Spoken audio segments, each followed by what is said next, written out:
Vous savez, le diable n'aime pas ceux qui ont le ministère de la sainteté. Permettez-moi de vous dire quelque chose, une parenthèse. On aura des conférences où je vais parler seulement de la sainteté. Je revenais hier, l'Esprit m'a dit, il dit, tu n'as même pas encore commencé à dérouler les enseignements que je t'ai donnés. Rien. J'ai dit, ok. Vous savez que le mystère de la sainteté est le mystère du ciel.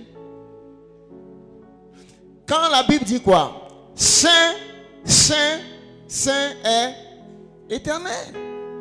Donc, quand on vous appelle nation sainte, ça signifie que vous êtes une nation céleste. Vous qui n'aimez pas la sainteté, vous n'aimez pas le ciel. Regardez, la vie chrétienne n'est pas mauvaise, elle est belle. Les plaisirs de la chair que vous vivez, ça n'a pas été créé par Satan.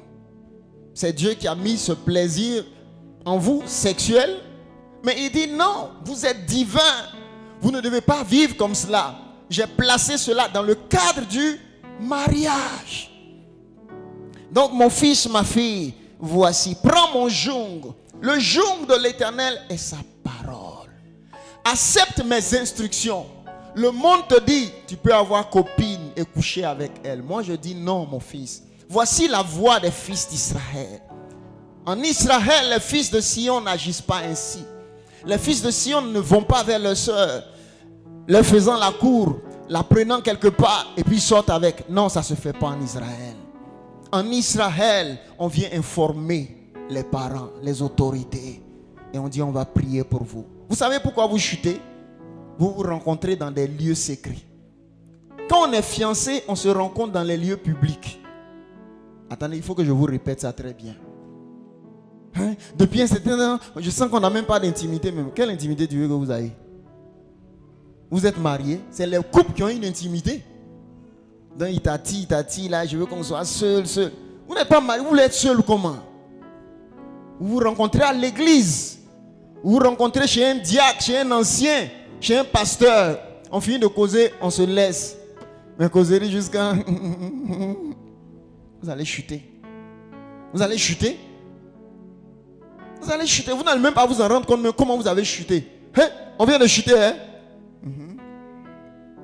L'homme sage fuit, il se garde. On se donne des principes. Ayez des principes. Les principes, c'est la vie. Ayez des principes, c'est la vie. C'est comme si je continue sur cette voie-là, je vais échouer. C'est clair. Si je continue sur cette voie-là, je vais échouer. C'est des principes. Et si j'applique certains principes, je change. C'est la même chose. La force spirituelle se développe. Je suis faible ici. Qu'est-ce que je fais? Je travaille. Je travaille ce domaine-là. Et au fur et à mesure, je commence à être fort et c'est fini. C'est un même principe. Parfois, comme on le disait, tu as composé et il y a une matière qui te fatigue. Ça ne va pas. Qu'est-ce que tu fais? Qu'est-ce que nous on faisait? Prends la matière. Tu rentres au caïman. Tu t'enfermes avec la matière. La matière te frappe. Tu dors, tu te lèves, tu transpires. Jusqu'à, au moins, quand tu vas aller composer, tu vas avoir 10. Oui. Et quand même tu as 10 même là pour toi, c'est comme 20. Parce que tu sais ce que la matière t'a montré. C'est le même principe spirituellement. C'est le même principe. C'est le même principe. Il y a des choses, tu vois. Tout récemment, il y avait un logiciel sur lequel je devais faire un travail. J'avais l'impression que je ne pouvais pas maîtriser. Mais assieds-toi là-dessus. Un jour, 2 jours, c'est fini, ça devient comme enfant. Pourquoi vous ne vous asseyez pas spirituellement? Par exemple, ça fait combien de temps je suis ici? Pourquoi? Je sais ce que je cherche. Je me souviens. Regardez, quand il dit venez à moi. Vous savez, tu peux même être un chauffeur. Tu peux avoir un temps la journée, tu passes par le temple ici, tu gardes ta voiture. Tu ne t'assois pas pour venir dormir. Non, viens prier. C'est ce qui vous fatigue. Pourquoi vos cousins même vous dominent? Le gars a roulé jusqu'à... Il dit, j'ai fait toute la journée là, je n'ai pas prié. Il garde quelque part. Il voit un petit coin, il se met là. Jusqu'à il se lève, il s'en va. Mais toi, chrétien, Tu vas rouler matin jusqu'au soir. Et Seigneur, je n'ai pas encore eu de clients. Dieu dit, tu es cupide maintenant. Hein? Ça dit, l'affaire d'argent, ça prie quand tu ne peux même pas faire une pause pour prier. Quand vous n'apprenez pas à faire des pauses, vous êtes en train de vous détruire. Faites des pauses. Ça dit, je suis dans le moment, on me donne un temps de pause. Mon temps de pause, ce n'est pas seulement pour manger. Même si c'est 5 minutes, Dieu aime ça. Même si c'est 10 minutes, Dieu aime ça. Je prends le temps, Seigneur, merci. Mon âme te bénit. Et parfois, c'est au moment où tu es en train de faire ça, le Saint-Esprit te rappelle quelque chose. Et tu dis, si Dieu ne m'avait pas rappelé ça, ça allait me créer des problèmes. Il y a des choses pleines, on oublie. Pourquoi? Parce qu'on ne prend pas le temps parfois, un peu. Dieu aime qu'on le considère, qu'on le valorise, s'il vous plaît. On ne peut pas faire de Dieu ce qu'on veut comme cela et vouloir le meilleur de Dieu. Vous tous, commencez ce principe-là. Vous allez le voir. Je commence ma journée avec qui? Avec l'Éternel. Au cours de la journée, je trouve un temps. Apprenez à parler à Dieu à tout moment. Parfois, tu es quelque part. L'Esprit sait que dans 15 minutes, ce véhicule-là risque de mourir. Tous ceux qui sont dedans là. Et tu ne sais pas, mais tu sens que tu es bizarre. Ne dis pas, je ne sais pas pourquoi il me semble. Prie en langue, prie en langue. Ne considère pas les gens qui sont autour de toi là. Tu pries, même si c'est tout doucement, prie, prie, prie, prie. Prie, prie, prie, jusqu'à rien ne va arriver à cause de ta prière. Prie. Priez. Priez. Même tu peux être en train de rouler comme ça, le Saint-Esprit te dit, oh arrête, tu files trop. Tu sens que l'Esprit te dit ça. Il faut obéir. Ralentis, roule tout doucement. Les autres n'ont qu'à te dépasser. C'est comme je disais à un de mes fils. Parce que quand vous roulez, il y a des gens qui font des choses, ça t'énerve. Hein? Et si tu es coléreux là, vous allez faire ce qu'il y a dans le film là. Il roule, tu vas ici, tu le cognes. Vous vous cognez. Oui, parce qu'il y a des gens qui font des choses, ils viennent passer devant toi comme ça. Mais si tu n'as pas la maîtrise quand tu roules là, tu vas dire, mais là il se prend pour qui même? Il pense qu'il n'est pas vitesse. Donc tu as foncé aussi. Boum. Il a dit non, calme-toi. Laisse-le partir. Laisse-le partir. L'essentiel, c'est la paix qui est importante. Parce que, à quoi me sert? Bon, on se cogne là et puis on reste là et puis nous deux on souffre. Laisse la personne partir. Il y a des gens qui font des bêtises sur la route. Tu le vois même, il vient garer là même où on ne doit pas garer, faire truc. Et tu es énervé juste quand tu dis, continue, laisse-le partir. Et parfois même il peut t'insulter, laisse-le partir. Il va avec sa malédiction. Qu'est-ce que je veux nous dire? Sachez ce que vous voulez. À quoi me sert? Bon, on va d'abord gâter et puis après on va arranger. Est-ce qu'après la mort on peut arranger? Non. Il y a des choses, c'est la sagesse. La sagesse domine la force. La modération et la maîtrise de soi dominent la force. Mais si la force domine la sagesse, ta vie sera ruine et désolation. Il avait la force, mais sa force ne lui a rien apporté dans la vie. Il a pris cette force-là pour coucher avec toutes les jeunes filles. Il n'a rien fait de cette force. À quoi t'a servi cette force? Pour l'orgueil, pour paraître? Non.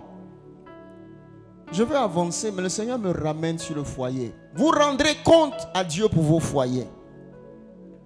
Quand Dieu vous donne un foyer, c'est une responsabilité. Tout homme qui veut réussir doit penser au mariage. Vous devez vous marier. Oui. Se marier te stabilise. Se marier t'équilibre. Et le mariage est un test pour l'éternité. Et la femme que Dieu te donne est une image de la relation entre l'Église et Dieu. Car l'Église est appelée l'épouse de Christ. Si tu traites mal ton épouse, tu es en train de dire à Dieu, traite-moi mal. Attends, je vais répéter. Si tu traites mal celle que tu as épousée, parce qu'il y a certains dans leur famille, leurs parents les ont appris à maltraiter les femmes. Il y a certains hommes, leurs parents les ont appris à ne jamais donner de l'argent même à leur épouse. Ils ont vu leur mère souffrir, même pour nourrir la maison. C'est la mère qui doit se débattre. Et quand ils grandissent avec une telle mentalité. Dieu dit, regarde, la façon ta main est dure avec celle que tu as épousée, qui partage ton intimité là. Il y a des prières, tu vas élever vers moi, je ne t'exaucerai jamais. Je parlais avec une femme, elle m'a dit, papa, il fait tout cela, mais quand je me fâche contre lui, toutes ses affaires, Il y a certains, ils sont brillants. Ils devaient être grands dans la vie.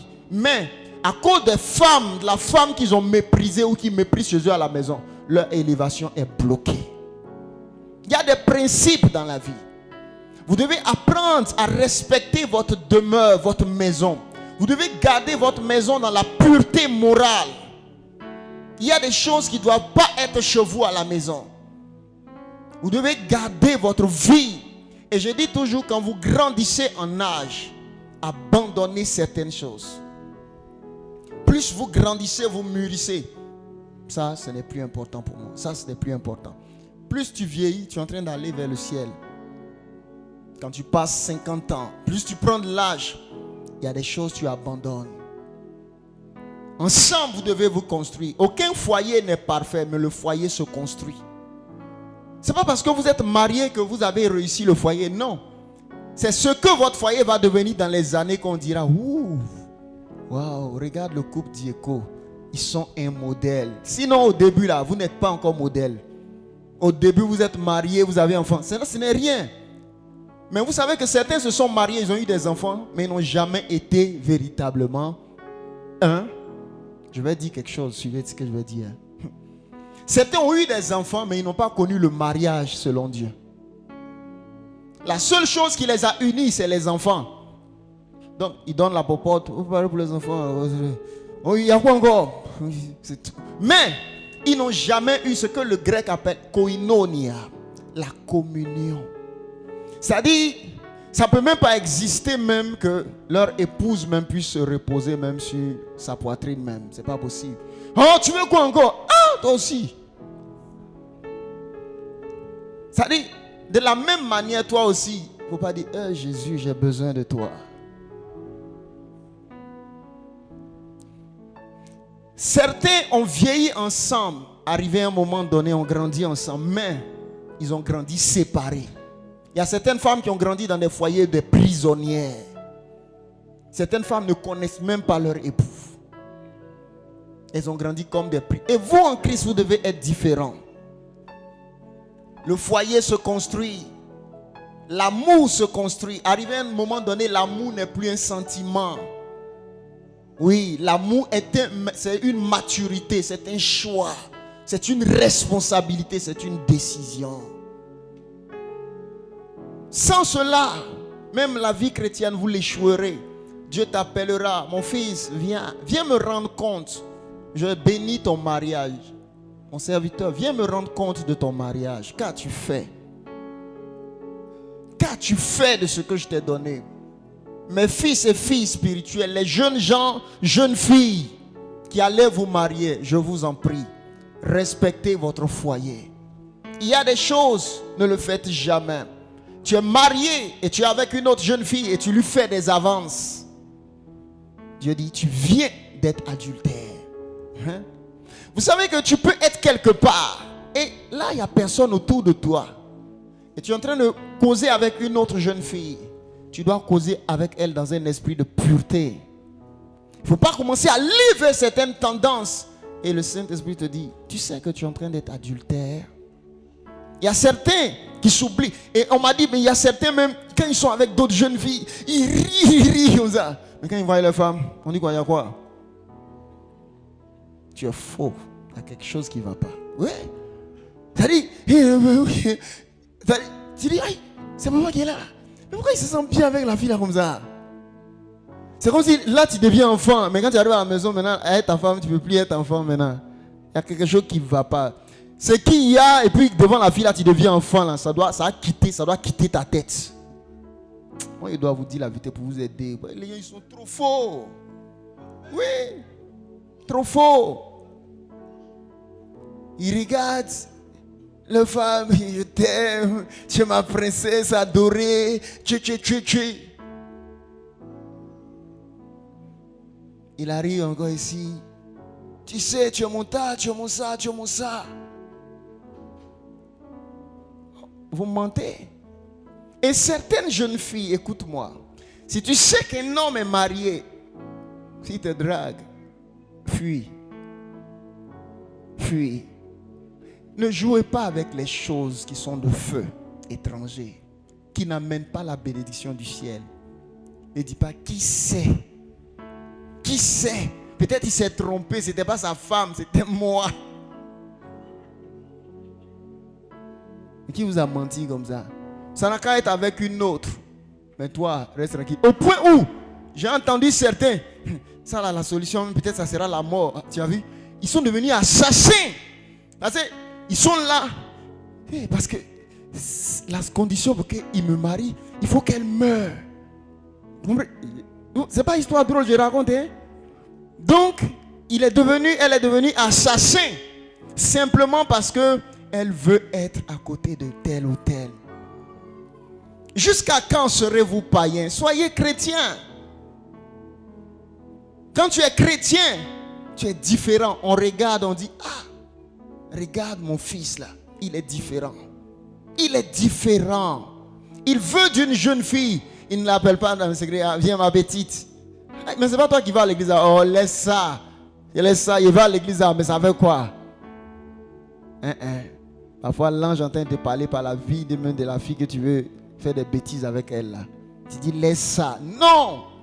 L'esprit me dit, il dit, pourquoi voulez-vous être païen tandis que vous êtes chrétien? Est-ce que vous voyez la faveur qui est sur la vie des gens qui vivent dans la sainteté? On n'a pas la même faveur. Waouh! Mon vêtement de gloire qui est sur moi, je vais l'enlever. Jeune fille, est-ce que tu comprends que tu es loin de la bénédiction et tu vas enlever ton vêtement devant un adultère, un impudique? Et quand il finit, il se moque et il continue.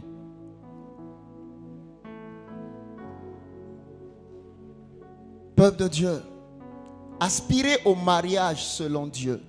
Tous les jeunes gens, jeunes filles, n'aspirez pas à ce désordre qui est dans ce monde-là. Un grand désordre d'une vie de païen dans le monde.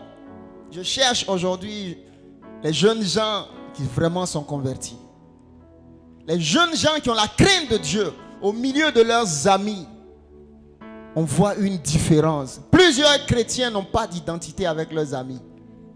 Tu entends parler son ami, tu l'entends parler. Il n'y a même pas un seul jour on a pu dire, on dit, le pasteur est arrivé. Pourquoi? Il a le même langage que nous. On dit quoi, mon gars?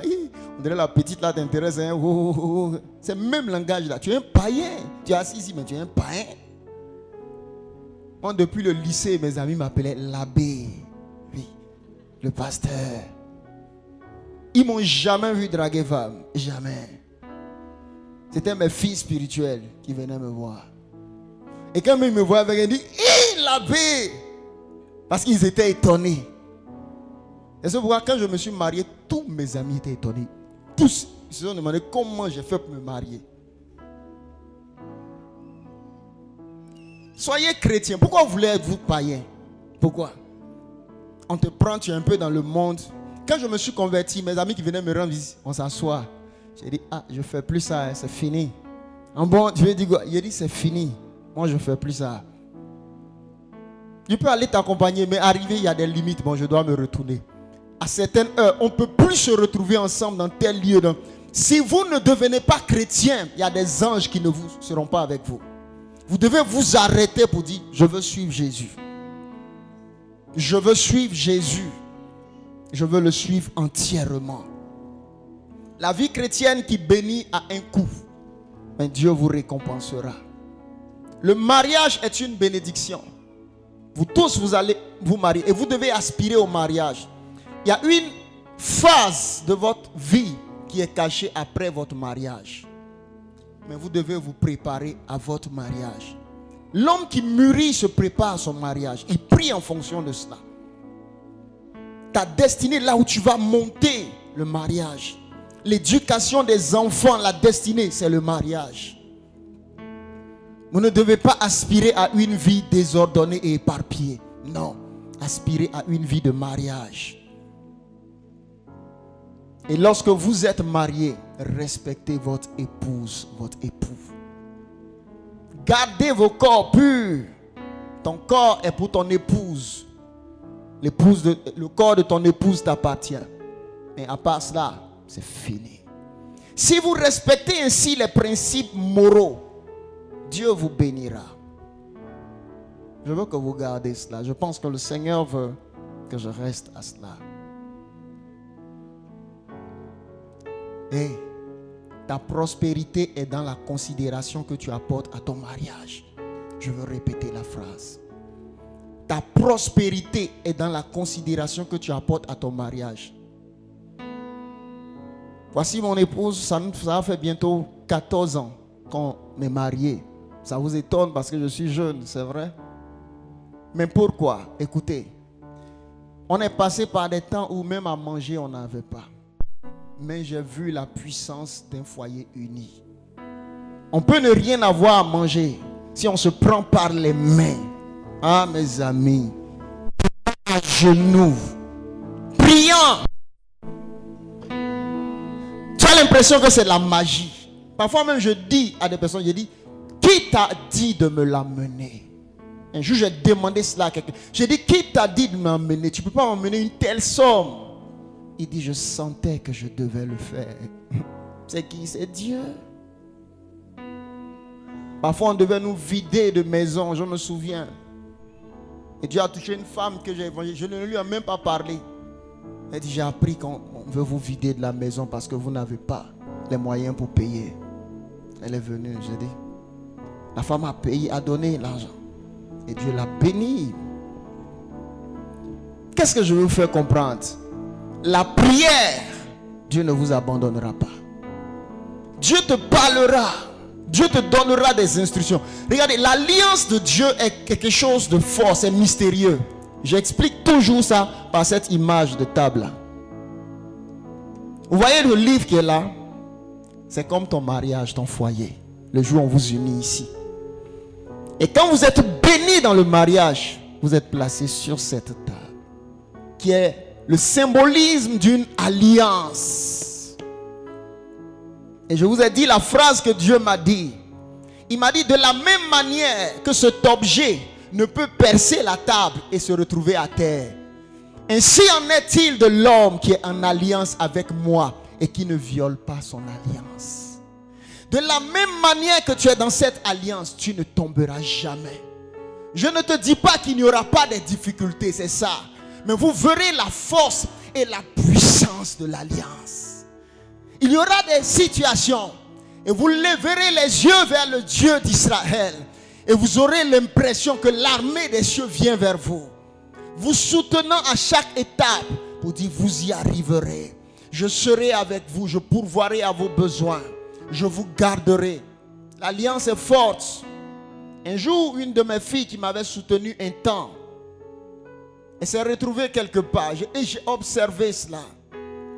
Elle avait une telle faveur et elle s'est retrouvée quelque part et un homme lui a dit, il dit, tu as fait du bien à un homme et cette faveur suit ta vie. Vous savez quoi? L'alliance que vous voyez est très forte. Quand un homme se lève contre une alliance agréée par Dieu, Dieu peut le frapper pour cela. C'est la même manière. Je veux un homme et une femme. Je vais expliquer ça. Ce mystère est très important. Faites vite. Un homme et une femme. Venez. Ces deux-là, par exemple, viennent. Ils sont ici. Mettez-vous ici. Vous me suivez, hein? Ebenezer et Ruth, supposons que prend sa main. Ils se sont unis devant Dieu et devant les hommes. Et ils ont reçu la bénédiction sacrée. Le ciel les a bénis. Mes amis, il y a une alliance entre les deux. Et la Bible dit que personne ne sait pas quoi? Ce que Dieu a uni. Si un homme vient et par adultère, il veut prendre cette femme, Dieu peut tuer cet homme-là. À cause de qui? À cause de lui. Si une femme vient et qu'elle veut prendre lui, Dieu peut frapper cette femme à cause de qui? À cause de elle. Vous savez, l'une des raisons pour lesquelles Dieu n'intervient pas trop dans votre vie, vous ne montez pas dans votre alliance. Dieu est puissant. Regardez, aucun événement sur son église ne l'étonne. N'ayez pas peur. Il est au contrôle de son église. Ne violez pas l'alliance Reste là, ma fille. Reste là d'abord. Jusqu'à ce que je dise de partir. Vous savez quoi? Regarde. Les deux qui sont ensemble. Oh, j'aime ta parole. Mets ta côté de lui. Un ange, suivez, hein. Un ange est chargé de les protéger. Dans cette, prends sa main, dans cette alliance. Un ange est chargé de pourvoir à tout l'heure dans cette. Et qu'est-ce qui se passe? Si on veut attaquer leurs finances, qu'est-ce qu'on fait? Laisse sa main. On les divise. Ils sont dans la même maison, mais ils sont comment? Ils sont divisés. Lui prie de son côté, elle prie de son côté. Et qu'est-ce qui se passe? La prière ne monte pas. Et il y a des problèmes qu'ils n'arrivent pas à comprendre. Dieu dit, cet ange-là, il ne peut pas agir à moins que, prends sa main, vous soyez unis. Il y a des démons qui ne fuient que lorsqu'ils voient un couple prendre leurs mains et se mettre à genoux. Ils se demandent pardon. Je t'aime, chérie. Je t'aime, pardonne-moi. Et on commence à prier. Les diables disent, ah, ils nous ont eu quitte là. Pourquoi vous jouez avec votre alliance comme ça? Il y a des couples, vous ne priez même pas ensemble. Ta femme n'a pas ta copine. Ta femme n'est pas ta petite copine. On dit, c'est ta femme. La raison pour laquelle vous ne respectez pas votre foyer, c'est parce que vous ne connaissez pas la relation entre Dieu et Israël. La relation entre Dieu et son église. Voulez-vous être un grand homme d'affaires? Votre mariage. Voulez-vous même faire certaines études? Votre mariage va vous y aider. Le mariage est protecteur. Il y a des gens, ils peuvent voyager partout dans le monde, mais ils n'ont jamais été adultères. C'est des grands hommes. Oui. Quand il arrivera le temps, Dieu te bénira. Tu peux aller partout. Vous pouvez partir à vos places. Tu peux partir partout. Mais tu es toujours un homme loyal et fidèle. Tu aimes les enfants que Dieu t'a donnés. Tu appelles le foyer pour dire comment ça va. Je suis là, je vais bien, que l'Éternel vous bénisse. Mais pas des hommes, quand ils abandonnent l'homme ou la femme, ils vont en aventure. En moins de 1 an, il a fondé un nouveau foyer là-bas. Ils sont rapides, hein? Ils sont speed, mais oui. En fait, même la chose était là, dans son cœur d'abord. Il dit, prie seulement, chérie, si je vais, ce que je vais faire, c'est Dieu seul qui connaît. Mais quand il arrive,